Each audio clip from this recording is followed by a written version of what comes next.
So hello guys, most welcome back to our YouTube channel Gyan with Sachin. तो दोस्तों, आज के इस कंप्लीट वीडियो में हम बात करेंगे polytechnic second semester applied mechanics के सभी इंपॉर्टेंट क्वेश्चन के सॉल्यूशन के साथ।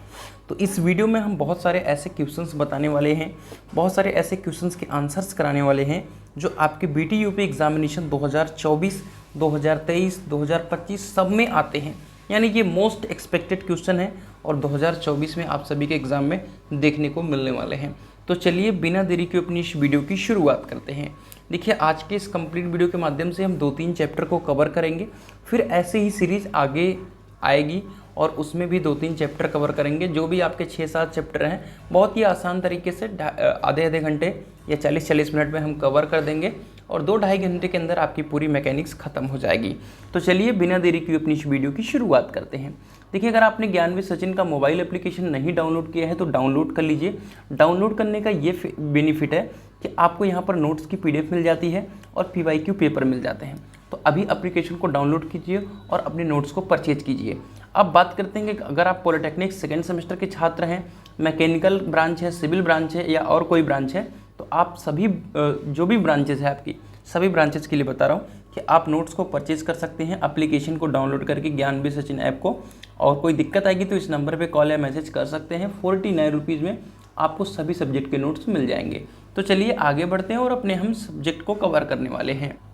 तो जैसा हमने मैकेनिक्स के नोट्स का रिव्यू भी किया था आप सभी के सामने, आप सभी ने नोट्स को परचेज भी किया। अभी जो बच्चे ने नहीं परचेज किया है, इस मैकेनिक्स के नोट्स को परचेज कर लीजिए। बेनिफिट यही है आप सभी के लिए कि 49 में सभी सब्जेक्ट के नोट्स मिल रहे हैं। आपके मैकेनिक्स की जो प्राइस पड़ रही है वो 10 से 20 रुपये पड़ रही है और आपके सभी क्वेश्चन इसी में से आ जाएंगे। और जो मोस्ट एक्सपेक्टेड चीज़ें हैं वो हाईलाइटर से मैंने हाईलाइट कर रखा है, तो इससे आपको पूरा अंदाज़ा हो जाएगा कि आपके BT-UP एग्ज़ाम में क्या आने वाला है। तो चलिए आगे बढ़ते हैं। और पहला क्वेश्चन जो कि आपको 100% आपके एग्जामिनेशन 2024 में देखने को मिलने वाला है, जो मैंने 100% आप सभी को बता दिया है, वो आपके एग्ज़ाम में आया है। आप अपने सीनियर से भी पूछ सकते हैं ये बात को। तो बीते 3 सालों से सिर्फ इम्पॉर्टेंट क्वेश्चन के ऊपर ही काम किया जा रहा है, तो आप सभी इन क्वेश्चंस की प्रैक्टिस कर लें। मैं एक्स्ट्रा चीज़ कुछ नहीं बताऊंगा, पूरी नोट्स में से उन्हीं चीज़ को सेलेक्ट करके आपको दिखाऊंगा जो आपके BT-UP एग्ज़ाम के प्रोस्पेक्टिव से इंपॉर्टेंट है, क्योंकि अब आपके एग्ज़ाम का टाइम आ चुका है। तो हम पहले तो समझेंगे कि हमारी मैकेनिक्स एक्चुअल में होती क्या है। मैकेनिक्स की हम अगर पूछता है मैकेनिक्स क्या है, फिर इसके हमको टाइप्स को बताना होगा और मैकेनिक्स की उपयोगिता को बताना होगा। तो आपको लगभग 1.5 से 2 पन्ने को कवर करना है, तो उसमें हम क्या क्या लिखने वाले हैं, ठीक है, उसको समझेंगे। तो देखिए, पहले तो मैं बता दूं कि आप सभी ने अगर हाइलाइटर नहीं लिया है तो हाइलाइटर ज़रूर ले लो। पिंक कलर का या आप ग्रीन कलर का एक हाइलाइटर ले लो। उसका बेनिफिट ये है कि जैसे आपने मैकेनिक्स का क्या लिखा, डेफिनेशन क्या लिखा कि यह विज्ञान की वह शाखा है जिसके अंतर्गत हम बलों का व्यवहार तथा वस्तु पर उनके प्रभाव के विषय में अध्ययन करते हैं। अब आपने इतना डेफिनेशन लिख दिया, आपका डेफिनेशन छुप गया। लेकिन अगर आपने हाइलाइटर रखा है तो बस आपको क्या करना होगा मेरे प्यारे साथियों, यहाँ पर पीला ही मैं यूज करूँगा, नहीं तो आप सभी रेड वगैरह यूज करने लगोगे। रेड हाइलाइटर नहीं ले जाना, ठीक है। बलों का व्यवहार पे आप हाईलाइट कर दो, ठीक है, और फिर उसके बाद आप हाईलाइट कर दो वस्तु पर उनके प्रभाव। कसम से बता रहा हूँ मेरे प्यारे साथियों, बीते 4 सेमेस्टर से मैंने यूज किया था डिप्लोमा के दौरान, तो आपको बिल्कुल कोई दिक्कत नहीं आएगी, बिल्कुल 100% नंबर मिलने ही मिलने, क्योंकि एग्जामिनर ने जो चीज़ देखनी थी वो देख लिया कि बलों के व्यवहार के बारे में हम यहाँ पर और वस्तु पर, यानी कोई भी वस्तु है उस पर क्या प्रभाव पड़ रहा है उसका, उसके बारे में है स्टडी करते हैं, किसके अंतर्गत, मैकेनिक्स के अंतर्गत। तो आपका नंबर बिल्कुल नहीं कटने वाला है। अब आपने ऐसे लिखना है नोट्स के प्रॉपर, जैसे मैंने बनाया वैसे आप सभी को लिखना है। आप नोट्स बना भी सकते हो अपनी कॉपी में मैकेनिक्स, या आप नोट्स परचेज कर लेना मैकेनिक्स। अब मैकेनिक्स के हम टाइप्स में देखेंगे, तो पहले तो मैंने एक छोटा सा डायग्राम बना दिया। उसमें क्या है मेरे प्यारे साथियों, उसमें है कि पहला जो टाइप्स रहता है ये स्टैटिक्स है। हिंदी में आप सभी मत याद करना, नहीं तो विज्ञान के चक्कर में आपका विज्ञान खराब हो जाएगा, ठीक है। स्टैटिक्स यानी स्थिति विज्ञान आप लिख दोगे। फिर नीचे आइए आप, और डायनेमिक्स यानी गति विज्ञान। और डायनेमिक्स का भी 2 टाइप है, काइनेमेटिक्स और काइनेटिक्स, यानी शुद्ध गति विज्ञान और बल गति विज्ञान। आपको तो लिखना था टाइप्स, लेकिन आपने एक ब्लॉक डायग्राम बना दिया तो आपका पेज भी मेंटेन हो गया और आपका जो अट्रैक्शन था दिखाने का वो दिख गया। बाकी आपको डेफिनेशन तो यहाँ पर लिखनी होगी। तो चलिए पहले हम स्टैटिक्स समझेंगे, फिर डायनेमिक्स के टाइप्स। डायनेमिक स्टैटिक्स के अंतर्गत जैसे स्थिति विज्ञान आप सभी देख सकते हो, तो इसके अंतर्गत हम क्या करते हैं कि कोई भी वस्तु विरामावस्था में है उस पर हम बल के प्रभाव का अध्ययन करते हैं। तो बस आपको हाइलाइटर लेना है और विरामावस्था पे आपको हाईलाइट कर देना, बस आपके नंबर तैयार। अगला हमारा है डायनेमिक्स। डायनेमिक्स के अंतर्गत क्या होता है कि इसमें हम गत्य अवस्था में है हमारी कोई वस्तु पर बल के प्रभाव का अध्ययन करते हैं, ठीक है। तो कुछ इस तरीके से आपको एग्जाम में रिप्रेजेंट करना है, बहुत प्यारा नंबर आएगा आपका, कभी भी बैक नहीं आएगी, मैं आप सभी से प्रॉमिस करता हूँ। तो फिलहाल जैसा कि हमने इसको बताया कि आपके डायनेमिक्स के 2 टाइप्स हैं, एक आपका काइनेमेटिक्स है और एक काइनेटिक्स है, यानी शुद्ध गति विज्ञान और बल गति विज्ञान। इसके अंतर्गत क्या क्या हमको देखना है वो चीज़ हम समझ लेते हैं। देखिए, इसके अंतर्गत हम वस्तुओं की केवल गति के विषय में ही अध्ययन करते हैं।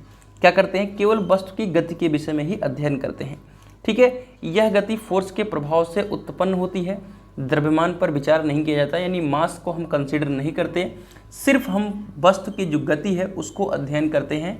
और ये जो गति है ये फोर्स के प्रभाव से उत्पन्न होती है, यानी बल के प्रभाव से उत्पन्न होती है, ठीक है। समझ में आ गया?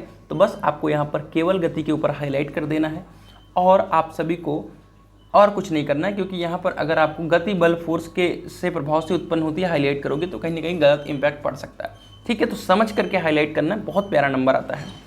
अगला है हमारा बल गति विज्ञान यानी काइनेटिक्स। इसके अंतर्गत हम गति के साथ साथ फोर्स और द्रव्यमान पर भी विचार करते हैं, ठीक है। तो यहाँ पर आपको फोर्स, ठीक है, और द्रव्यमान दोनों को हाईलाइट करना है, यानी आपको अगर काइनेटिक्स और काइनेमेटिक्स दोनों चीज़ में डिफरेंस समझ में आया गया होगा कि यहाँ पर काइनेमेटिक्स में केवल हम गति के विषय में अध्ययन करते हैं और काइनेटिक्स में क्या करते हैं कि फोर्स और द्रव्यमान, ठीक है, दोनों को हम कंसिडर करते हैं। लेकिन काइनेमेटिक्स में हम क्या करते हैं? सिर्फ फोर्स, ठीक है, फोर्स को कंसीडर कर रहे हैं, द्रव्यमान को हम कंसीडर नहीं कर रहे हैं। तो इसके बीच में डिफरेंस भी समझ में आ गया और आपको यहाँ पर डेफिनेशंस भी क्लियर हो गई होंगी, मुझे आशा है।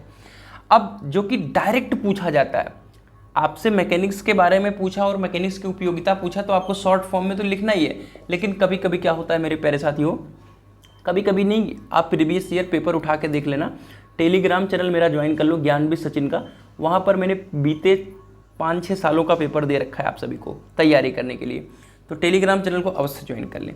टेलीग्राम पे मैंने PYQ पेपर सभी सब्जेक्ट का डाला है, मैकेनिक्स हो, मैथ हो, फिजिक्स हो, सबका, ठीक है। तो वहाँ पर आप देखेंगे तो बहुत बार पूछा गया है मैकेनिक्स की उपयोगिता, सिर्फ मैकेनिक्स की उपयोगिता। तो चलिए मैकेनिक्स की उपयोगिता को हम समझ लेते हैं कि मैकेनिक्स की एक्चुअल में उपयोगिता क्या है। देखिए, मैकेनिक्स इंजीनियरिंग का एक महत्वपूर्ण पार्ट है। अभी इंजीनियरिंग आपकी शुरू नहीं हुई है, पहले तो आपको कॉमन पढ़ाया जाता है, आपके सेकंड ईयर से आपकी इंजीनियरिंग एक्चुअल में शुरू होगी। लेकिन मैकेनिक्स आप सभी का जो है एक बेस है। आप 5th सेमेस्टर में टॉम पढ़ोगे, वहाँ पर पूरा मैकेनिज्म रहेगा। अगर आपको मैकेनिक्स नहीं पता होगी तो आपको दिक्कत होगी, पास हो तो जाओगे, लेकिन जब आप हायर एजुकेशन के लिए जाओगे या आप कंपनी वगैरह में बैठोगे तो दिक्कत होगी। इसलिए आप अभी भी बहुत समय है, यानी आपकी शुरुआत है। अगर आपकी फर्स्ट में बैक वगैरह है, उस सब चीज़ को भूल जाइए और अभी से मेहनत करेंगे अगर आप, तो बहुत अच्छा करेंगे आने वाले टाइम में, ठीक है। चलिए, तो मैकेनिक्स जो है इंजीनियरिंग का एक महत्वपूर्ण पार्ट है। इसके ज्ञान का उपयोग दैनिक जीवन में उपयोग होने वाली वस्तुओं के निर्माण, ठीक है, वस्तुओं के निर्माण, क्रिया तथा परीक्षण में होता है, ठीक है। 3 चीज़ों को आपको यहाँ पर हाईलाइट कर देना है। चलिए, इतना समझ में आ गया। अब उसके बाद हमको मैकेनिक्स में क्या करना है, लिखना है, उसको देखिए। मशीन या मैकेनिक्स में किसी पुर्जे, ढांचे या उसके अवयव के निर्माण के लिए सर्वप्रथम उस अंग पर लगने वाले बल को हम ज्ञात करते हैं। जो भी चीज़ हम बना रहे हैं, सपोज कोई भी हम ऑटोमोबाइल का पार्ट बना रहे हैं, कोई भी हम मशीनरी बना रहे हैं, तो उस पर कितना बल लगेगा, उसमें बल में भी कौन सा बल लगेगा, टेंसाइल फोर्स लगेगा, कंप्रेसिव फोर्स लगेगा, उसको हमको फाइंड करना होता है। उस तरीके से हम समझेंगे कितना उस पर लोड लगेगा, ये कितना लोड सहन कर सकती है, इन सब बातों को हम इस मैकेनिक्स के अंतर्गत समझते हैं, ठीक है। तो आपको यहाँ पर हाईलाइट करने के लिए क्या करना होगा, उस अंग पर लगने वाले बल को हम ज्ञात करते हैं। इतना आप हाईलाइट कर दोगे वो समझ गया, ठीक है। फिर आपको क्या देखना है, फिर उनके प्रभाव के आधार पर साइज तथा उसके पदार्थ निश्चित किए जाते हैं। जैसा कि मैंने बताया कि कितना लोड लगेगा, कितना लोड सहन कर सकता है, तो उसके आधार पे हमें कितनी उसकी मजबूती देनी है, कितने हमको शेप और साइज में उसको रखना है और कौन सा मटेरियल यूज करना है, जितना हमें ज़रूरत है उतना लोड वो ग्रैब कर सके, वो चीज़ हम निश्चित करते हैं। तो यहाँ पर आप सभी दूसरा जो पॉइंट हाईलाइट करेंगे वो साइज और फिर आपको पदार्थ निश्चित करते किए जाते हैं उसको हाईलाइट कर देना है। अब आपको लगेगा ऐसे ऐसे आपने डिफरेंट हाईलाइट यूज किया है कि एग्जामिनर नंबर काट के 0 कर देगा। अरे नहीं भैया, नहीं काटेगा। मुझ पर आपको विलिवेंस होना चाहिए, ठीक है, क्योंकि हमने अगर करके आए हैं तो अगर हमने किया है तभी तो मैं बता रहा हूँ। ऐसा तो है नहीं कि मैं आपको गलती बता दूंगा कोई चीज़, ठीक है। बहुत सारे लोग का कमेंट था कि हाईलाइटर ले ही नहीं जाने दिया जाएगा, ये है वो। अरे कुछ नहीं है भैया, ले जाओ, सब कुछ करोगे, ठीक है। उसके बाद इसके लिए अभियांत्रिकी के मूल सिद्धांतों का हम प्रयोग करते हैं, ठीक है। तो इसके लिए हम जो भी बेसिक फंडामेंटल्स हैं उनको हम यूज करने वाले हैं। वो बेसिक फंडामेंटल क्या क्या हैं उसको यहाँ पर कंसीडर नहीं करना है, बस अगर आपको लिखना है तो आप लिख सकते हैं। चलिए, इंजीनियरिंग में अत्यधिक उपयोगिता के कारण ही यांत्रिकी में मूल सिद्धांतों को विभिन्न रूप में प्रयोग करके उनके विभिन्न रूपों, जैसे आप सभी का थर्मोडायनेमिक्स हो गया, आप सभी का गैस डायनेमिक्स हो गया, एरोडायनेमिक्स हो गया, फ्लूइड डायनेमिक्स हो गया, फ्लूइड स्टैटिक्स हो गया, का अध्ययन कर पाना होता है पॉसिबल, ठीक है, इंजीनियरिंग में इसकी अत्यधिक उपयोगिता के कारण, यानी मैकेनिक्स की उपयोगिता के कारण, ठीक है। और भी सारी चीज़ें मैंने लिख दी है। इन सब के फलस्वरूप अनेकों उपयोगी मशीनों का निर्माण होता है। बहुत सारे मशीन्स के निर्माण, जैसा कि सबका बेसिक जो फंडामेंटल, जैसा कि मैंने आप सभी को बताया कि सब कुछ यही है कि कितना लोड लगना है, उसके हमको फोर्सेस का अध्ययन करना है, ठीक है, कौन सा हमको मटेरियल यूज करना है, सारी चीज़ों को इससे हम पॉसिबल कर पाते हैं। दैनिक जीवन में इसका बहुत उपयोग है, ठीक है। जैसा कि आप सभी को पता है क्या क्या आप सभी का उपयोग है, मोटर, वायुयान, इंजन, पुल, घर बना रहे हैं, घड़ी, पंखा इत्यादि आप इस लिख सकते हैं।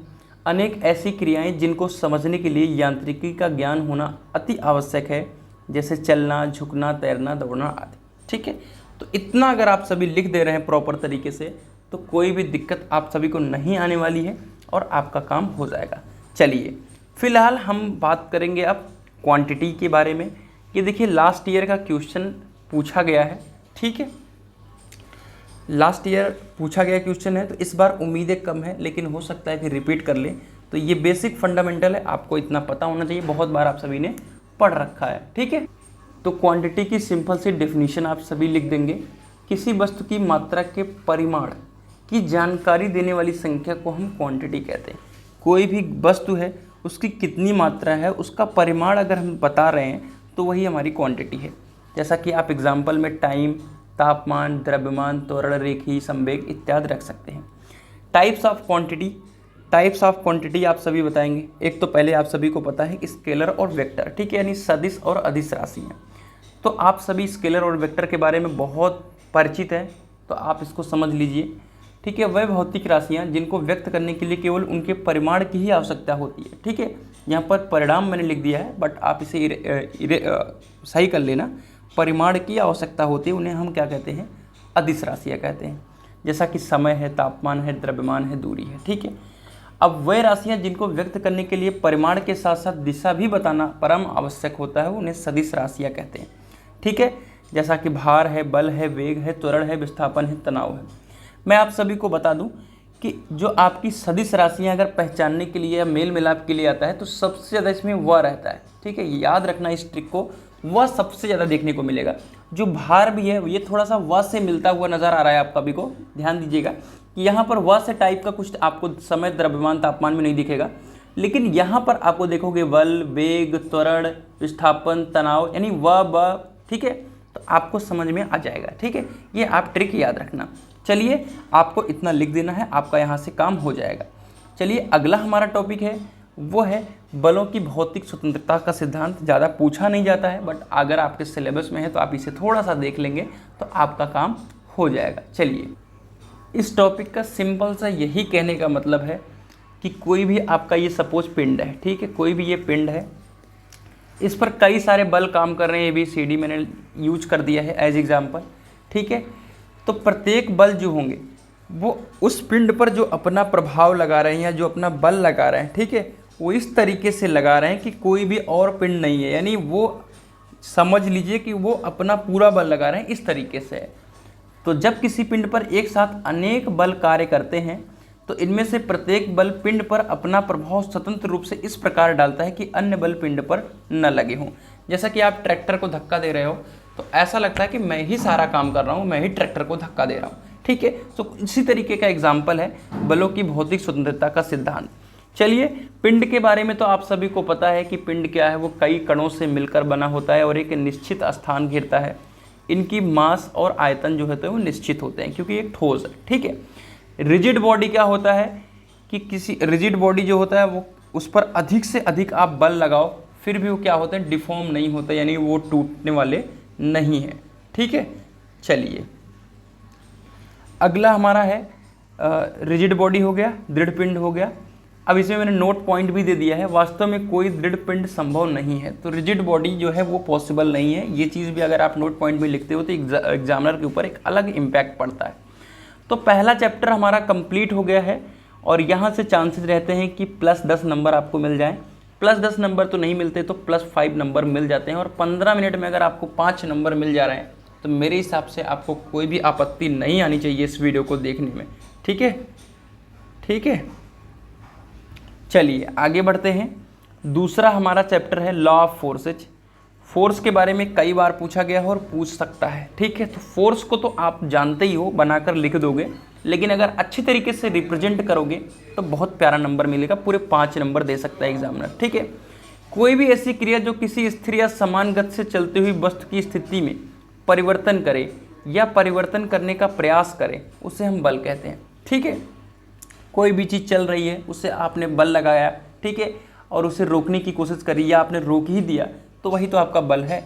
तो आप इसे ये भी लिख सकते हो कि बल वह बाह्य कारक है, जब बल वह कारक है जिसके द्वारा हम कार्य करते हैं। और फिर न्यूटन के दूसरे नियम के अनुसार भी हम बल को परिभाषित करते हैं।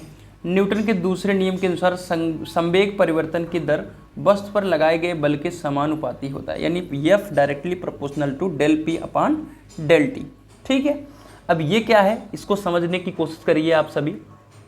चलिए इसको हम समझा देते हैं आप सभी को। थोड़ी आवाज़ अब आप सभी को स्लो दिख रही होगी क्योंकि मैंने इसको थोड़ा सा नॉइज़ कैंसिलेशन मोड में डाल दिया है माइक को, क्योंकि बाहर थोड़ा सा शोरगुल हो रहा है। तो थोड़ा सा अगर आप थोड़ा कम सुनने में आ रहा होगा तो कोई दिक्कत नहीं है, मैं थोड़ा तेज़ बोलने की कोशिश कर रहा हूँ, बट आप सभी भी थोड़ा सा उस चीज़ को मैनेज कर लीजिए, मैं बता दे रहा हूँ इसीलिए। ठीक है, नहीं तो आप कहोगे कि मेरे मोबाइल में कहीं दिक्कत आ गई। तो आप जब आप प्रोपोर्शनल का चिन्ह हटाओगे तो आपका एक कांस्टेंट आएगा F बराबर K into del P upon del T। K बराबर 1 रखेंगे हम, ठीक है, तो K बराबर 1 रखेंगे तो F बराबर del P upon del T हो गया। अब हम संवेग परिवर्तन को क्या लिख सकते हैं, MB माइनस MU। ठीक है, या डेल P को हम क्या लिखेंगे, MB माइनस MU लिखेंगे, और हम M को कॉमन ले लेंगे तो V माइनस U आ जाएगा। अब M एज इट इज हो जाएगा, V minus u upon del T का मतलब है वेग परिवर्तन की दर को हम त्वरण कहते हैं, यानी A आ जाएगा V minus u upon del T, तो F बराबर ma हो जाएगा। तो इस तरीके से आप इसे प्रूव कर सकते हो बहुत इजी तरीके से। अब हम टाइप्स ऑफ फोर्सेज के रूप में देखते हैं कि कौन कौन से फोर्स लगते हैं। एक आपका कंसंट्रेटेड फोर्स होता है जिसे हम संकेंद्रित बल कहते हैं, या इसे हम पॉइंट फोर्स कह सकते हैं, या इसे हम पॉइंट लोड भी कहते हैं। ठीक है, अब क्या होता है कि सपोज ये कोई बीम है तो यहाँ पर जो बल होता है किसी एक पॉइंट पर ही लगने वाला है। सपोज ये पॉइंट है, ए पॉइंट हमने मान लिया, सपोज ये पॉइंट है बी पॉइंट, तो ये ए और बी पर एक्यूरेट आप सभी का लग रहा है। दूसरा आपका आता है यूनिफॉर्मली डिस्ट्रीब्यूटेड फोर्स, या इसे हम यूनिफॉर्मली डिस्ट्रीब्यूटेड लोड भी कहते हैं, आप इसे शॉर्ट फॉर्म में यूडीएल के नाम से जानते हैं। ठीक है, ये क्या है कि जब बीम पर लगने वाला भार या बल बीम पर चारों तरफ एक समान रूप से बल लगाता है तो उसे हम यूनिफॉर्मली डिस्ट्रीब्यूटेड लोड कहते हैं। मतलब कोई भी बीम है, इस पर जो भी बल लग रहा है 8 किलो न्यूटन पर मीटर का, ये आपके पूरे बीम के ऊपर लग रहा है। ठीक है, इस बात का आप सभी ध्यान रखिएगा। अगला आता है यूनिफॉर्मली वेरिंग लोड, यानी हम इसे यूवीएल कहते हैं। जब बीम पर लगने वाला भार या बल प्रत्येक बिंदु पर समान रूप से नहीं है, यानी जो यहाँ पर है वो यहाँ पर नहीं है, यहाँ पर नहीं है, यानी बढ़ता या घटता हुआ नजर आ रहा है, तो यानी हर एक पॉइंट पर बदल रहा है, तो इसे हम कहते हैं यूनिफॉर्मली वेरिंग लोड, यानी यूनिफॉर्मली वेरिंग फोर्स भी कह सकते हैं, इसे हम यूवीएल कहते हैं। अगला हमारा आता है टेंसाइल फोर्स, यानी इसे हम तनाव बल कहते हैं। तनाव बल क्या होता है, सपोज ये कोई भी आपका पिंड है या आपका कोई बीम है, तो इसके हम लॉन्गिट्यूडनल एक्सिस, ठीक है, ये आपका लॉन्गिट्यूडनल एक्सिस हो गया। ठीक है, लॉन्गिट्यूडनल एक्सिस पर हम क्या कर रहे हैं, यहाँ पर देखिए इसे हम खींच रहे हैं। ठीक है, इसे हम बाहर की तरफ खींच रहे हैं, तो ये हमारा एक तनाव बल है। अगर यहाँ पर हम खींच नहीं रहे होते, इस तरीके से हम दबा रहे होते, कंप्रेस कर रहे होते, तो ये हमारा क्या हो जाता, कंप्रेसिव फोर्स हो जाता, जो कि आपके नीचे है कि वे बल जो बीम के लॉन्गिट्यूडनल एक्सिस पर उनके कणों को दबाने का प्रयास कर रहे हैं, तो उसे हम क्या कहते हैं, कंप्रेसिव फोर्स कहते हैं। चलिए एक मोस्ट इंपॉर्टेंट टॉपिक आ गया है, जो है हमारा principle of transmissibility of force, यानी बल के स्थानांतरणशीलता का सिद्धांत। अब ये क्या कहता है, कोई आपका ये रिजिड बॉडी है, रिजिड पिंड है, रिजिड पिंड पर कोई बल कार्य कर रहा है, ठीक है, कोई भी बल कार्य कर रहा है। अब वो बल जो कार्य कर रहा है, ठीक है, ध्यान से समझने की कोशिश करिए कि कोई भी बल यहाँ पर सपोज ए और बी पॉइंट है, इस पर कोई भी फोर्स या बल कार्य कर रहा है, ठीक है, तो वो ये बताने की कोशिश कर रहा है कि कोई भी जो अन्य बिंदु है, ठीक है, वो वस्तु के साथ दृढ़ता से जुड़ा है और वो कार्य कर रहा है। ध्यान से समझिएगा, डेफिनेशन को भी पहले मैं आप सभी को एक्सप्लेन कर देता हूँ कि कोई दृढ़ पिंड या वस्तु के किसी भी बिंदु पर कोई बल कार्य कर रहा है, ठीक है, कोई ए कार्य कर रहा है, तो यही बल अपनी क्रिया रेखा, ये आपकी क्रिया रेखा है, ठीक है, ये आपकी एक क्रिया रेखा है जो कि पूरी बाहर तक गई है, ठीक है, कार्य करता हुआ माना जा रहा है जब वो वस्तु के साथ दृढ़ता से जुड़ा है। यानी ये आप सभी देखेंगे तो वस्तु के साथ ये पूरी तरीके से क्रिया रेखा के ऊपर ही है और वो कार्य करता हुआ माना जा रहा है। ये स्थानांतरणशीलता का सिद्धांत होता है। इसमें एक नोट पॉइंट ये रहता है आप सभी के लिए, ये नोट पॉइंट ये रहता है, क्या रहता है नोट पॉइंट मेरे प्यारे साथियों, कि बल के स्थानांतरणशीलता के सिद्धांत से केवल पिंड की बाह्य दशा में परिवर्तन नहीं होता, जबकि आंतरिक क्रियाएं विभिन्न बिंदुओं के लिए भिन्न हो सकती है। यानी यहाँ पर कोई काम नहीं हो रहा है, यहाँ पर कोई भी नहीं हो रहा है, जो भी कुछ हो रहा है पिंड के अंदर ही हो रहा है। मेरी बात को मुझे लगता है समझ में आ गया होगा कि कोई दृढ़ पिंड है और उसकी क्रिया रेखा पर कोई एक जगह पर कोई काम हो रहा है, तो दूसरी जगह पर दूसरे पॉइंट पर भी अगर वो दृढ़ता से जुड़ा है उसी क्रिया रेखा के ऊपर है, तो वो कार्य करता हुआ माना जाएगा। ये आपके स्थानांतरणशीलता का सिद्धांत कहलाता है। मोस्ट इंपॉर्टेंट है और आपके एग्जामिनेशन में 100% आने की पूरी प्रोबेबिलिटी है 2024 में। इस चीज़ का ध्यान रखें कि बल के विभिन्न समूहों को हम बल निकाय यानी सिस्टम ऑफ फोर्स कहते हैं और ये डिफरेंट होते हैं। पूरा एक तरफ से आपको लिखना होगा और हर में आपको डायग्राम बनाना होगा। एक डायग्राम बना के पूरा नहीं करना है, नंबर कम आएंगे। मान लीजिए मेरी बात को, थोड़ा समय दीजिएगा, थोड़ा टाइम जल्दी करने की कोशिश करिएगा, आपका काम हो जाएगा। पहला है हमारा कोप्लेनर फोर्सेज, इसे हम कहते हैं एक तली या समतली, ठीक है। किसी पिंड पर कार्य करने वाले बल जब एक ही समतल में होते हैं तो उसे हम कहते हैं कोप्लेनर फोर्सेज। किसी भी पिंड पर कार्य करने वाले बल जब एक ही समतल में होते हैं तो उसे हम कोप्लेनर फोर्सेज कहते हैं। बहुत सिंपल से है, एक तली यानी एक तल में कार्य कर रहे हैं, ठीक है, और एक ही समतल में कार्य कर रहे हैं, ठीक है। दूसरा है हमारा नॉन कोप्लेनर फोर्सेज।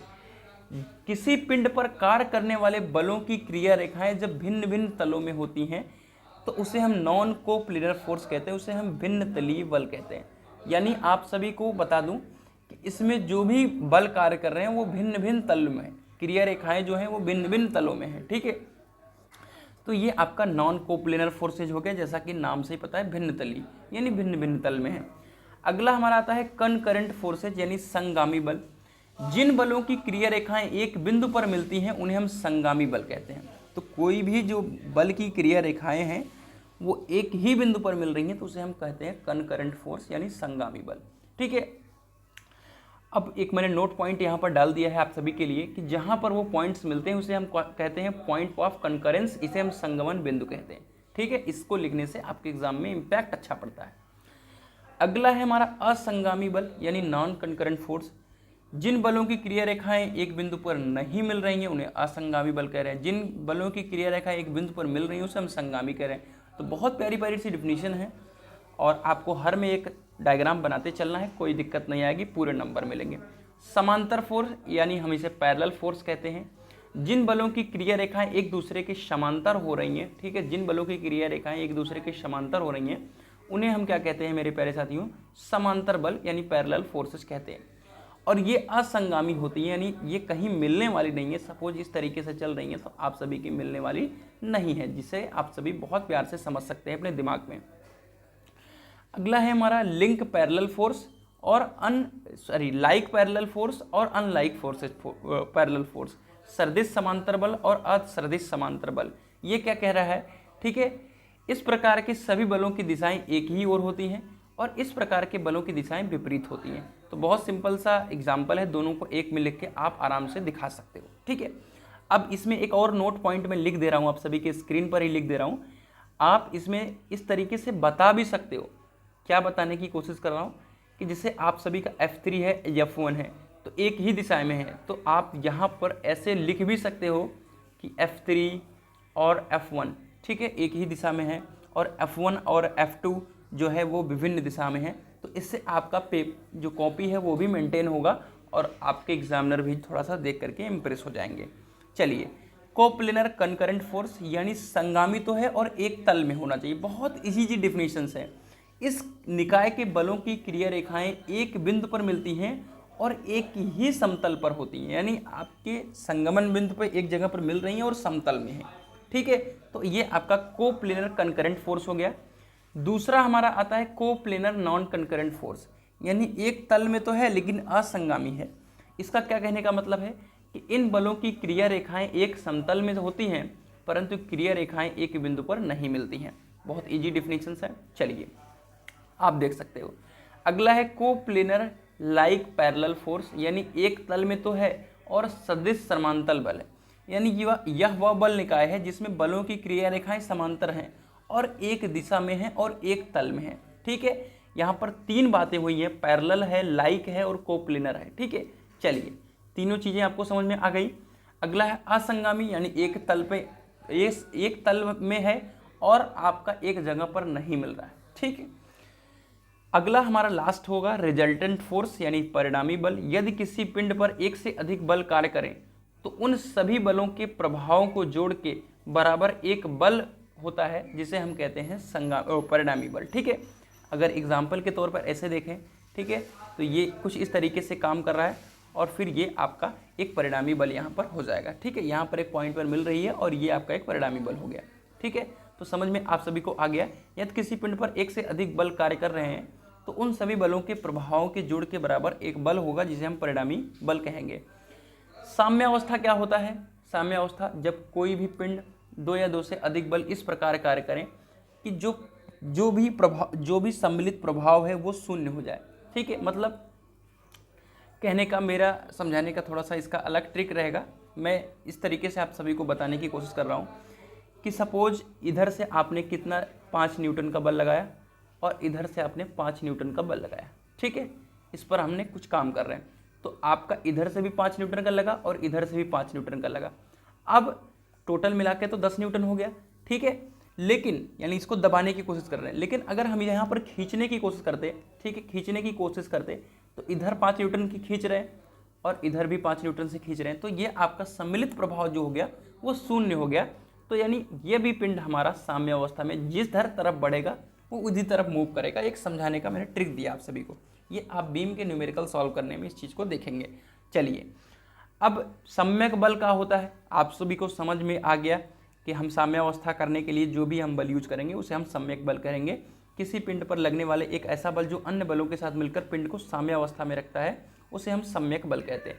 देखिए, कई बार से नहीं पूछा जा रहा है law of parallel of forces, parallelogram of forces, यानी बलों के समांतर चतुर्भुज का नियम, तो भैया इसे पढ़ लेना। ये आपके बीटी यूपी एग्जाम 2024 के लिए 100% पूछा जाने की उम्मीद है। ठीक है, पहले हम इसके स्टेटमेंट यानी कथन को समझेंगे। आप इस तरीके से एक डायग्राम बनाएंगे, फिर नीचे आप स्टेटमेंट लिखेंगे। अब स्टेटमेंट क्या कहता है कि किसी बिंदु पर कार्य करने वाले दो बल, सपोज इस पर कोई भी, ठीक है, पिंड पर दो बल कार्य कर रहे हैं। कौन कौन से बल कार्य कर रहे हैं? सपोज यहाँ पर एक हमने P बल लगा दिया और यहाँ पर एक Q बल लगा दिया। ठीक है, P और Q, ध्यान दीजिएगा, दो बात समझ लीजिए। दो बलों की दिशा और परिणाम में एक समांतर चतुर्भुज की दो संलग्न भुजाओं द्वारा निरूपित करें। तो ये पूरा एक समांतर चतुर्भुज है और एक समांतर चतुर्भुज की ये संलग्न भुजाएं ही हैं P और Q। ठीक है, समझ में आ गया। समांतर चतुर्भुज की जो भुजाएं हैं वो OA हैं और AC है, बट यहाँ पर जो बल के फॉर्म में दिखा रहे हैं, निरूपित कर रहे हैं, तो ये आप सभी को P और Q पता चल गया। तो बलों का जो परिणामी होगा यहाँ पर रिजल्टेंट जो R होगा, ठीक है, बलों का जो परिणामी R होगा उसके विकर्ण द्वारा, ठीक है, समांतर चतुर्भुज के उसके विकर्ण के द्वारा दिशा और परिणाम में निरूपित किया जाएगा। तो ये रिजल्टेंट जो होगा वो दिशा और परिणाम के रूप में निरूपित किया जाएगा और दोनों बलों के ये जो दो भी बल P और Q थे उसके प्रतिच्छेदन बिंदु से होकर के जाएगा। तो यही एक स्टेटमेंट है कि आपका P और Q जो है वो समांतर चतुर्भुज की दो संलग्न भुजाएं हैं और उसका एक रिजल्टेंट जो R है वो उन दोनों P और Q के जो भी लग रहे हैं हमारे बल उनके प्रतिच्छेदन बिंदु से होकर के जाएगा जहाँ पर वो हमारा काम कर रहा है बल, ठीक है, और वो एक रिजल्टेंट R होगा और उसके द्वारा हम क्या करेंगे कि दिशा और परिमाण के रूप में हम उसे निरूपित करेंगे, ठीक है। यही एक छोटा सा स्टेटमेंट है और आप इसे प्रूफ करने की कोशिश करते हैं। चलिए अब हम इसे प्रूफ करेंगे। अब त्रिभुज OCM एक समकोण त्रिभुज है, देखिएगा आप यहाँ करके O मिल गया, C मिल गया और M मिल गया, क्योंकि हमने क्या करा यहाँ पर कि जब हमने समांतर चतुर्भुज बनाए थे, ठीक है, तो हमने इसको ऐसे एज इट इज हमने इसने बढ़ा लिया और यहाँ पर एक पॉइंट M दे दिया, ठीक है। अब आप सभी को पता है कि हम कंपोनेंट लेते हैं तो इधर साइन थीटा हो जाएगा और इधर आपका कॉस थीटा हो जाएगा। ये चीज़ आप सभी ध्यान बहुत सारे पहले भी पढ़ चुके हैं, आप सभी अगर 12th करके आए होंगे तो हमने दो कंपोनेंट ले लिया। चलिए बाकी आप फ्रिक्शन जब टॉपिक पढ़ेंगे तो इसमें और अच्छे तरीके से समझ में आ जाएगा कंपोनेंट लेने के बारे में। तो अब हम पाइथागोरस प्रमेय यूज करेंगे। समकोण त्रिभुज है OC² बराबर OM² प्लस CM²। ध्यान से देखिएगा OC² कहाँ है, ये कर्ण है, ठीक है, तो OC² हो गया और आपका OM यानी हमने इसमें पूरा ले लिया है, ठीक है, इसको हमने पूरा ले लिया, OM² हो गया और फिर हमने क्या ले लिया CM² लिख सकते हो इसे CM² या MC² लिख सकते हो, ठीक है, इतना समझ में आ गया CM²। अब OC² तो आगे ऐसे एज इट इज रहेगा ही, OC² ऐसे आज लिख सकते हो आप सभी, ठीक है। अब OM² है, OM² को हम तोड़ रहे हैं, किस फॉर्म में तोड़ रहे हैं, देखिए OM है ये पूरा टोटल, ध्यान से देखिएगा OM है।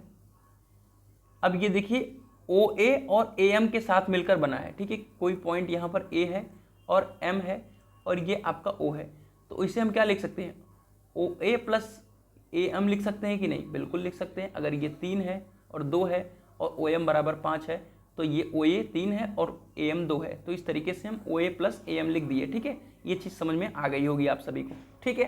तो OA प्लस क्या लिख दिया हमने AM लिख दिया और CM² एज इट इज लिख दिया। अब फिगर देखने की ज़रूरत नहीं है अभी फिलहाल के लिए, अब बस इसको तोड़ना है। A प्लस B का होल स्क्वायर कर दोगे तो OA² हो जाएगा और AM² हो जाएगा, A² plus B² plus 2A और 2AB, ठीक है, तो OA और AB हो गया। OA जो है वो A है, टोटल A है, और AM जो है वो टोटल B है। इस बात का ध्यान रखें, नहीं तो बहुत कन्फ्यूजन होता है। 2OA प्लस AM और फिर CM² को एज इट इज हमने लिख दिया, तो OC² बराबर क्या हो गया OA² प्लस OM² और CM² को मैंने आगे ले लिया CM² प्लस 2OA और AM, ठीक है। अब हम क्या करेंगे, अब हम आपको बता दें कि यहाँ से थीटा की वैल्यू के रूप में हम इसे रिप्रेजेंट करेंगे। अब देखिए cos थीटा बराबर आप सभी को पता है कि आधार बटे कर्ण होता है। क्या होता है, cos थीटा बराबर आधार बटे कर्ण। आइए cos थीटा को देखते हैं, ठीक है। अब देखिए cos थीटा यहाँ पर हमने लिख दिया, समझने की कोशिश करिए, और आधार बटे कर्ण। अब इसमें आधार देखिए, आधार और कर्ण देखिए। अब हम कौन सा ट्रेंगल ले रहे हैं, यहाँ पर ये वाला ट्रेंगल उठा रहे हैं, ठीक है, ये वाला ट्रेंगल उठा रहे हैं क्योंकि हमको cos थीटा की वैल्यू को फाइंड करना है। तो आधार क्या है AM है और कर्ण क्या है A और C, ठीक है, AM बटे AC हो गया, ठीक है, समझ में आ गया। अब इसी तरीके से साइन थीटा का भी निकाल लेंगे। साइन थीटा का आप सभी का क्या होता है लंब बटे कर्ण, ठीक है। अब देखिए साइन थीटा लिख दे रहा हूं, लंब क्या है इसमें, लंब आपको सीधा ही दिख रहा है जो परपेंडिकुलर डिस्टेंस है, तो ये आपका CM हो गया। और कर्ण क्या है, कर्ण आपको वही पता है AC रहेगा, ठीक है। अब हमको यहाँ पर AM AC के फॉर्म में और थीटा की वैल्यू को फाइंड करना है। नीचे आ जाइए आप सभी आराम से, ठीक है। अब देखिए इतना चीज़ मैंने ऊपर अभी आप सभी को लिख करके समझाया। अगर हमें AM की वैल्यू को यहाँ से फाइंड करना हो तो इसका हम क्रॉस मल्टीप्लाई कर देंगे, AM बराबर AC cos थीटा हो जाएगा। इसे हम इक्वेशन नंबर 2 बना लेंगे या इक्वेशन नंबर 1 बना लीजिए, ठीक है। तो यहाँ पर इक्वेशन नंबर आपने 1 बना लिया। अब CM को फाइंड करेंगे, जब CM को फाइंड करेंगे तो AC साइन थीटा हो जाएगा। बस इतना ही आपको यहाँ पर करना था और कुछ भी काम आप सभी को यहाँ पर नहीं करना था। बस अब आपको वैल्यू को यहाँ पर क्या करना होगा मेरे प्यारे साथियों, पुट करना होगा। बस जा करके वैल्यू को एकदम एज इट इज लिख देना होगा। चलिए एज इट इज पुट करके देखते हैं, ठीक है। ओ सी स्क्वायर एज इट इज लिख दिया, ओ ए स्क्वायर रहेगा। अब आप सभी यहाँ पर देखोगे तो क्या था यहाँ पर ए एम स्क्वायर, और ए एम की जो वैल्यू है वो ए सी कॉस थीटा, ठीक है। अब हम लिख दे रहे हैं ए एम की वैल्यू क्या था, ए सी कॉस थीटा, लेकिन ए एम स्क्वायर था तो ए सी स्क्वायर कास स्क्वायर थीटा हो जाएगा। अब इसी तरीके से सी एम की वैल्यू है, सी एम की वैल्यू क्या है, ए सी साइन थीटा, लेकिन हमारा क्या था, सी एम स्क्वायर था, ध्यान दीजिएगा सी एम स्क्वायर था, ठीक है। तो सी एम स्क्वायर की वैल्यू क्या है, ए सी साइन, सी एम की वैल्यू ए सी साइन थीटा है, तो सी एम स्क्वायर की वैल्यू हो जाएगी ए सी स्क्वायर साइन स्क्वायर थीटा, और 2 ए सी। अब देखिएगा यहाँ पर लास्ट में क्या था आप सभी का, ए एम था, तो ए एम की वैल्यू क्या है, ए सी कॉस थीटा, तो यहाँ पर ए सी कॉस थीटा को हम एज इट इज लिख देंगे, ठीक है। बस आपको कुछ नहीं करना है, साइन स्क्वायर यहाँ से ए सी स्क्वायर और ए सी स्क्वायर को कॉमन कर लेना है, तो ओ ए स्क्वायर और ए सी स्क्वायर एज इट इज आ गया, और sine square plus cos square theta की वैल्यू यहाँ पर 1 हो जाएगी, और 2 ओ ए सी कॉस थीटा हो जाएगा। अब ओ ए स्क्वायर ए सी स्क्वायर और 2 ओ ए सी कॉस थीटा हो गया। अब हमको क्या करना होगा, यहाँ पर वैल्यू को पुट करना होगा। अब चलिए हम ओ सी की वैल्यू को देखते हैं, ओ सी क्या है यहाँ पर। ओ सी आपको देखेंगे ओ और सी, तो ये है आपका आर, ठीक है। अगर ओ और ए देखोगे तो ओ और ए क्या होगा, चलो एक एक करके दिखा देते हैं आपको। ओ सी की वैल्यू क्या है आर, ओ ए की वैल्यू क्या है आप देखेंगे, ओ ए की वैल्यू क्या है आपका जो फोर्स लगा रहा था पी, ए सी की वैल्यू क्या लगा रहे थे हम क्यू, ठीक है। तो बस 3 का गेम था, ओ ए की वैल्यू क्या है पी और ए सी की वैल्यू क्या है आपकी यहाँ पर क्यू, ठीक है। तो ओ सी बराबर आर स्क्वायर हो गया, ओ ए बराबर पी स्क्वायर हो गया, ए सी बराबर क्यू स्क्वायर हो गया, ठीक है, और 2 पी क्यू, ठीक है, ओ ए और ए सी, ठीक है। अब ओ ए और ए सी को समझना है कि ये आपका क्या है, तो ओ ए की वैल्यू पी है, ए सी का वैल्यू क्यू है, तो ये हो गया 2 पी क्यू, और कॉस थीटा को एज इट इज लिख दिया, तो हमारा एक फॉर्मूला आपका निकल के आ गया, आर स्क्वायर बराबर P square plus Q square plus 2 P Q cos theta. ये बहुत इंपॉर्टेंट है और आपके लिए मोस्ट इंपॉर्टेंट है, ठीक है। अब आप सभी टेन थीटा के फॉर्म में भी इसको लिख सकते हो, टेन थीटा बराबर क्या होता है, लंब बटे आपका आधार होता है, ठीक है। अब लंब बटे आधार के फॉर्म में आप सभी सी एम की वैल्यू है आपको पता है, फिर ओ एम को हम क्या लिख सकते हैं, ओ ए प्लस ए एम लिख सकते हैं, अभी ऊपर मैंने समझाया, उस तरीके से आप एक और फॉर्मूला निकाल सकते हो, ठीक है। आपको समझ में आ जाना चाहिए, ठीक है। चलिए आगे बढ़ते हैं और आपको बता दूं, ठीक है, अगर P और Q की जो वैल्यू है, अगर हमें क्या करना होगा कि सबका सेम करके रखना होगा, तो कुछ इस तरीके से थीटा की वैल्यू 120 डिग्री आएगी। इसको आप आराम से देख करके भी कर सकते हो, मुझे नहीं लगता कि इस पर आपका टाइम लेना चाहिए मुझे। फिलहाल जो पूछ लिया जाएगा, अगर 2 नंबर का क्वेश्चन बनेगा तो उसमें यही बनेगा, ये कभी कभी 5 नंबर में भी पूछ लिया जाता है, बट अब छोटा सा टॉपिक है तो आप इसे थोड़ा ही लिखोगे, नंबर जितना देना होगा देगा मास्टर, ठीक है। इसमें 3 बल के बारे में हम समझते हैं, किसी बिंदु पर कार्य कर रहे हैं 3 बलों का, ठीक है। 3 बलों को परिमाण तथा दिशा में यदि त्रिभुज की क्रमानुसार 3 भुजाओं द्वारा अगर निरूपित करें तो वो तीनों बल क्या होंगे, साम्यावस्था में होंगे, ठीक है। तो ये बहुत छोटा सा डेफिनेशन है, या आप छोटा सा इसका स्टेटमेंट समझ सकते हैं कि कोई भी बिंदु है, ठीक है, कोई भी आप सभी का यहाँ पर सपोज करो एक बिंदु है, और तीनों बलों को परिमाण तथा दिशा में यदि त्रिभुज की 3 भुजाओं द्वारा अगर हम निरूपित करें तो तीनों क्या होंगे, साम्यावस्था में होंगे, ये पी क्यू आर, ठीक है। तो ये आपका एक छोटा सा डेफिनेशन है। आइए 100% बीटीयूपी के एग्जाम में पूछा जाने वाला एक क्वेश्चन है, वो है लॉमीज थ्योरम, ठीक है। तो लॉमीज थ्योरम क्या कहता है कि आप सभी का कोई भी कण है, ठीक है, कोई भी कण पर क्रिया कर रहे हैं 3 बल यदि साम्यावस्था में, तो ये 3 बल के लिए वैलिड होता है। ध्यान दीजिएगा, ये नोट पॉइंट में लिख लीजिएगा आप सभी, कि अगर आप इसे नोट पॉइंट बनाना चाहो, मैंने इस नोट्स में नहीं लिखा है, आगे वाले नोट्स में आने वाले समय में लिख दूंगा कि ये 3 बल के लिए वैलिड रहता है, ना 3 से ज़्यादा के लिए वैलिड होता है, ना 3 से कम के लिए वैलिड होता है, ठीक है। इस बात का आप सभी ध्यान रखें। 3 बल यदि साम्यावस्था में है तो प्रत्येक बल जो होगा, सपोज यहाँ पर आप सभी का इस तरीके से देखें, यहाँ पर अगर देखें, इसके सामने अगर देखें, ठीक है, अगर इसके हम सामने देखें तो जो शेष 2 बल हैं, ठीक है, इन और इन दोनों बलों के बीच का जो कोण है, ठीक है, वो उसके साइन यानी ज्या के समानुपाती होता है। तो यही आपका स्टेटमेंट होता है कि किसी कण पर कार्य कर रहे 3 बल यदि साम्यावस्था में है, तो जो प्रत्येक बल होंगे वो शेष 2 बल जो लग रहे हैं, ठीक है, सपोज यहाँ पर पी क्यू आर बल लग रहा है, आर से हमने देखा तो पी और क्यू के बीच का जो कोण है कोण की जो ज्या है उसके वो समानुपाती होगा बल, ठीक है। आर जो होगा डायरेक्टली प्रोपोर्शनल होगा इन दोनों के बीच का जो एंगल होगा उसके, ठीक है। बस अब आपको इसका डायग्राम एज इट इज ऐसे ही बना देना है। लॉ ऑफ पैरेललोग्राम के हिसाब से हम इसको सॉल्व करने वाले हैं। साइन का फार्मूला आपने फर्स्ट सेम में पढ़ लिया है, ठीक है। ए अपान साइन ए बराबर बी अपान साइन बी बराबर सी अपान साइन सी। साइन 180 डिग्री माइनस थीटा की वैल्यू जो होती है वो होती है साइन थीटा। इतना बेसिक चीज़ आप सभी को पता होना चाहिए। बस अब आपको एक इसमें कंसेप्ट पता करना पड़ेगा। वो कॉन्सेप्ट क्या होगा ध्यान से समझिएगा। सपोज ये आपकी लाइन है, इसके जो एंगल होते हैं वो कितने हैं, वो 180 डिग्री होता है, ठीक है। अब यहाँ पर मुझे अल्फा एंगल देखने को मिल रहा है, ठीक है। अल्फा एंगल देखने को मिल रहा है। अगर हम इस एंगल की वैल्यू निकालेंगे तो क्या निकालेंगे, 180 डिग्री माइनस अल्फा। बस इतना ही आपको यहाँ पर देखना है। अब यहाँ पर अगर आपने निकाला है तो यहाँ पर आप सभी क्या निकालोगे 180 डिग्री माइनस गामा। फिर यहाँ पर अगर जब इस वाले पोर्शन के ऊपर आ जाओगे तो इस वाले पोर्शन यहाँ से पूरा कंसीडर करोगे तो यहाँ पर आ जाएगा 180 डिग्री माइनस बीटा। बस इतना ही 3 सा कंसेप्ट है। बस आपको कुछ करना नहीं है। अब इस फॉर्मूले को रखना है। फॉर्मूले के ऊपर आप सभी OA, ठीक है, उसके बाद OD को रखोगे और फिर OA को रखोगे, AD को रखोगे और OD को रखोगे, ठीक है। OA, AD और OD को रखोगे। बस आपको रखना क्या है, यहाँ पर OA से देखोगे, जब आप OA से देखोगे तो क्या निकल के आएगा, ऐसे OA है तो इसके सामने क्या है 180 डिग्री माइनस, मैंने लिखा था अभी ना 180 डिग्री माइनस गामा।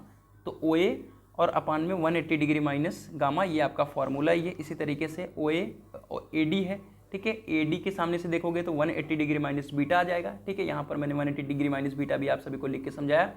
और OD जो है, कहाँ है OD, O और D। OD के सामने से देखोगे, इसके सामने ये देखोगे तो ये आ जाएगा 180 डिग्री माइनस अल्फा, ठीक है। बस तीनों को आपको एज इट इज पुट कर देना है। और उसके बाद जैसा कि मैंने फॉर्मूला बताया कि साइन 180 डिग्री माइनस क्या होता है, थीटा बराबर साइन थीटा हो गया। तो OA बराबर हो गया साइन गामा, OA अपान साइन गामा बराबर AD अपान साइन बीटा और OD अपान साइन अल्फा। इन तीनों को आगे पीछे भी कर सकते हो। अब OA की वैल्यू क्या है, OA की वैल्यू क्या है, यहाँ पर मैंने A लिखा था। OA की वैल्यू है P, Q है और ये R है, ठीक है। तीनों की वैल्यू को एज इट इज आप पुट कर दीजिए। P Q R, P अपान साइन गामा बराबर Q अपान साइन बीटा और R अपान साइन अल्फा। यही आपका लॉमीज थ्योरम है, जो कि मैंने बहुत अच्छी तरीके से आपको एक्सप्लेन करने की कोशिश करी।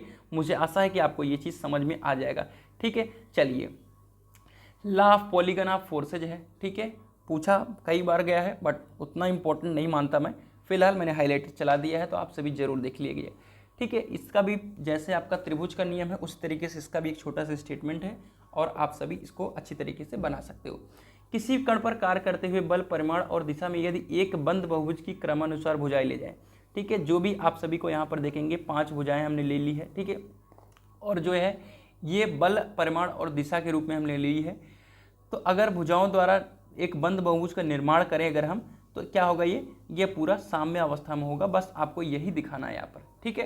तो हमने क्या किया कि किसी कण पर कोई यहाँ पर O है, ठीक है। O पर कार्य करते हुए बल को परिमाण और दिशा में यदि एक बंद बहुभुज की क्रमानुसार भुजाएं के रूप में हमने ले लिया, जो भी PQRST ले लिया, तो ये साम्य अवस्था में होंगे। यही आपका बल बहुभुज का नियम कहता है। मुझे नहीं लगता कि इसमें बहुत ज़्यादा क्रिटिकल पॉइंट है कुछ आपको समझने वाली।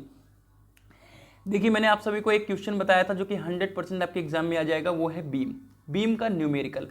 तो बीम का न्यूमेरिकल अगर आपने नहीं ट्राई किया है तो ट्राई कर लीजिएगा। मैं आने वाली वीडियोस के माध्यम से समझाऊंगा। पर्टिकुलर वीडियो में बीम का 2-4 न्यूमेरिकल कराऊंगा जो आपके एग्जाम में आ जाएगा और 100% बीम का एक न्यूमेरिकल आता है। बीम क्या होता है, बीम एक हॉरिजॉन्टल स्ट्रक्चरल मेंबर है, ठीक है, जो अपने ऊपर लगे भार को कॉलम पर ट्रांसफर करता है। मतलब समझने की कोशिश करिएगा। आपने घर गाँव में बहुत अपना बनवाया होगा, ठीक है। उसमें क्या है मेरे प्यारे साथियों, सपोज ये आपका एक बीम है, ठीक है, बीम है। तो इसको सपोर्ट देने के लिए आपको पिल्लर उल्लर गाँव में देखते होंगे खड़ा है, यानी आपका ये लेंटर है सपोज कर लीजिए, और ये आपका पिल्लर है, ठीक है। अब ये इसमें क्या कहा कि बीम एक हॉरिजॉन्टल स्ट्रक्चरल मेंबर है। एक क्षैतिज है, ये एक हॉरिजॉन्टल ही तो है, ठीक है। हॉरिजॉन्टल स्ट्रक्चरल मेंबर है जो अपने ऊपर भार को, सपोज इस पर आप खड़े हो गए, इस पर आप खड़े हो गए, तो क्या किया, भार को कॉलम पे यानी इस पिलर के ऊपर ट्रांसफर किया, यही आपका बीम है, और जो कि मैंने बहुत प्यार से आपको समझा दिया है। ठीक है, इसकी बहुत सारी डेफिनेशंस हैं। बीम समान काट वाली, यानी जो भी इसका सेक्शन होगा ये एक यूनिफॉर्म होगा। एक छड़ है जिस पर लगने वाला भार उसकी लंबाई के अक्ष के लंबवत कार्य करता है, यानी जो भी इसके ऊपर भार लगता है, ठीक है, जो इस पर लगने वाला भार होगा वो उसकी लंबाई, जितनी भी लंबाई है उसके एक्सिस के परपेंडिकुलर काम करता है, यानी इसके ऊपर पूरा काम करता है। तो आपको जो भी अच्छा समझ में आए आप समझ लीजिए, लिखने के लिए तो आप एग्जाम में कुछ भी लिखेंगे, कोई दिक्कत नहीं है। ठीक है, यह सरिया बालू इत्यादि से मिलकर बनाया जाता है, यानी मैंने इसको नोट पॉइंट में लिख कर दे दिया आप सभी को। ठीक है, अब हम टाइप्स ऑफ बीम को देखेंगे। कई सारी बीम है। इस प्रकार बीम को टेकने के लिए, पहले तो हमारा है सिंपली सपोर्टेड बीम। ठीक है, सिंपली सपोर्टेड बीम। और आप सभी को एक इंपॉर्टेंट इन्फॉर्मेशन दे दूं कि आपके सिलेबस में सिर्फ सिंपली सपोर्टेड बीम का ही न्यूमेरिकल आएगा। जो न्यूमेरिकल आएगा वो सिंपली सपोर्टेड बीम का ही आने वाला है, इस बात का आप सभी ध्यान रखिएगा। ठीक है, तो आपको ज़्यादा हार्ड क्वेश्चंस की प्रैक्टिस नहीं करनी है। ठीक है, समझ में आ गई बात आप सभी को। अब आवाज़ थोड़ी सही कर दिया हूँ, क्योंकि अगर धीरे आ रही तो अब तेज कर दिया हूँ। तो ये आपके एक कॉलम से दूसरे कॉलम के बीच की दूरी को, जो भी दूरी रहती है उसे हम स्पैन कहते हैं, ध्यान दीजिएगा। और इस प्रकार के बीम को टेकने के लिए रोलर या पिन सपोर्ट का हम यूज करते हैं। तो ये रोलर या पिन सपोर्ट का हम यूज करेंगे, और ये आपका एक बीम है। ठीक है, समझ में आ गया, ये सिंपली सपोर्टेड बीम जो आपके सामने रखा हुआ है। दूसरा हमारा है कैंटिलीवर बीम। ठीक है, इस प्रकार की बीम का एक सिरा जो होता है वो फिक्स होता है, और दूसरा सिरा हमारा क्या होता है, स्वतंत्र होता है। ये हमारा कैंटिलीवर बीम है। इसके न्यूमेरिकल वगैरह सॉल्व करने के लिए मत पढ़ना। ठीक है, फिक्स्ड बीम क्या होता है, इसके दोनों सिरे किसी भी दीवार में आप सभी के फिक्स रहते हैं। ठीक है, तो आपने बहुत सारा डेली लाइफ का एग्जाम्पल देखा होगा कि ये भी दीवार है। ठीक है, ये दीवार है, इसमें बीच में हमने होल कर रखा है। ठीक है, इसके बीच में हमने सब कुछ अपना जो भी स्ट्रक्चर है वो बना रखा होता है। ठीक है, तो इस तरीके से है। और ये आपका कैंटिलीवर बीम का भी आपने बहुत सारा एग्जाम्पल देखा होगा। दूसरा चौथा हमारा है ओवर हैंगिंग बीम। मतलब इसमें क्या होता है कि जो दोनों कॉलम होते हैं वो थोड़ा सा अंदर की तरफ रहते हैं, या इसे इस तरीके से भी कह सकते हैं कि जो हमारा जो बीम होता है वो बाहर की तरफ निकलता रहता है। ठीक है, दोनों सिरों पर, तो इसे हम ओवर हैंगिंग बीम कहते हैं। अगला हमारा कंटिन्यूअस बीम। ये लंबे सपोर्ट के लिए होता है कि यहाँ पर कई सारे सपोर्ट्स, कई सारे आपके कॉलम्स यहाँ पर एक्स्ट्रा लगे होते हैं। अगला हमारा सपोर्ट है। ठीक है, सपोर्ट क्या होता है मेरे प्यारे साथियों, सपोर्ट वह मेंबर है जो बीम पर लगे भार को सहन कर जमीन तक ट्रांसफर करता है, जो कि कॉलम के रूप में मैंने अभी आपको समझाया कि जो भी आपका बीम है उस पर जो भी हम आप खड़े हैं, ठीक है, वो उसकी क्या लोड को क्या किया, यहाँ तक आपके कॉलम तक पहुँचा दिया, और कॉलम जो है वो ज़मीन से टच रहता है, वो ज़मीन तक पहुँचा देता है उस भार, जिससे आपका सब कुछ स्ट्रक्चर टिका रहता है। आपका जो भी टाइप्स है इसमें सिंपल और रोलर सपोर्ट होता है, उसको हम अच्छी तरीके से समझने की कोशिश करते हैं।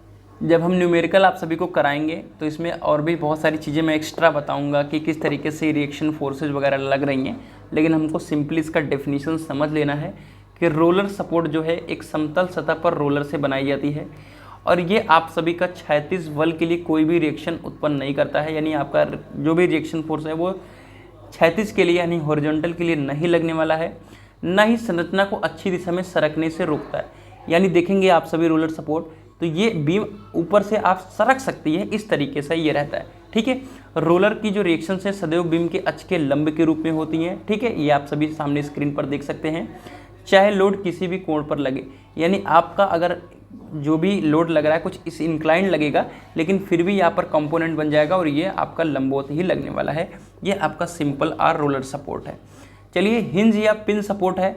हिंज या पिन सपोर्ट में क्या होता है, इस प्रकार की सपोर्ट किसी भी दिशा में प्रतिक्रिया दे सकती है, यानी ये किसी भी दिशा में रिएक्शन देती हैं। ठीक है, हिंज सपोर्ट पर बीम केवल घूम सकती है परंतु दाएं बाएं सरक नहीं सकती, यानी यहाँ पर जो बीम है इस तरीके से ऊपर से नीचे तक ऐसे घूम सकती तो है, लेकिन ये इधर की तरफ नहीं मूव कर पाएगी या इधर की तरफ ये मूव नहीं कर पाएगी। ठीक है, हिंज सपोर्ट में प्रतिक्रियाओं के दो कंपोनेंट काम करते हैं, पहला यहाँ पर हॉरिजॉन्टल काम करेगा और दूसरा यहाँ पर वर्टिकल काम करेगा। ये आप सभी के हिंज या पिन सपोर्ट के लिए, ये न्यूमेरिकल में आपके काम जरूर आएगा।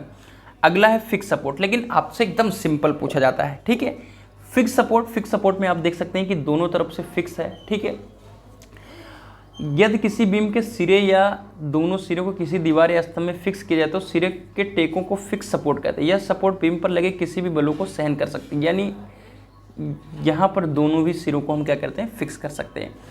मैंने आपको न्यूमेरिकल दे रखा है, ठीक है, तो ये न्यूमेरिकल है आप सभी का। मैं पर्टिकुलर न्यूमेरिकल के ऊपर 5 न्यूमेरिकल कराने वाला हूँ आने वाली वीडियो में। 5 न्यूमेरिकल कराऊंगा किस चीज़ के, सिंपली सपोर्टेड बीम के, और वही आपके एग्जामिनेशन में एकदम बिल्कुल एक्यूरेट आएंगे। पाँचों में से मतलब आपका न्यूमेरिकल वैल्यू चेंज रहेगा, ये फिक्स है, लेकिन आपका टाइप नहीं चेंज रहेगा। और पाँचों को अगर आप अच्छी तरीके से समझ लेंगे, आधे से 1 घंटे के अंदर ही समझा दूंगा, तो आपका वहाँ से 5 नंबर फिक्स हो जाएगा। तो ये आज के सेशन में मैंने 2 चैप्टर को कवर करा, और 2 चैप्टर से आपके 20+ स्कोर कवर हो जाएंगे, और नेक्स्ट वीडियो से 5 नंबर कवर होगा, और अगले नेक्स्ट वीडियो से पूरे के पूरे 25 या 20 नंबर कवर करा दूंगा।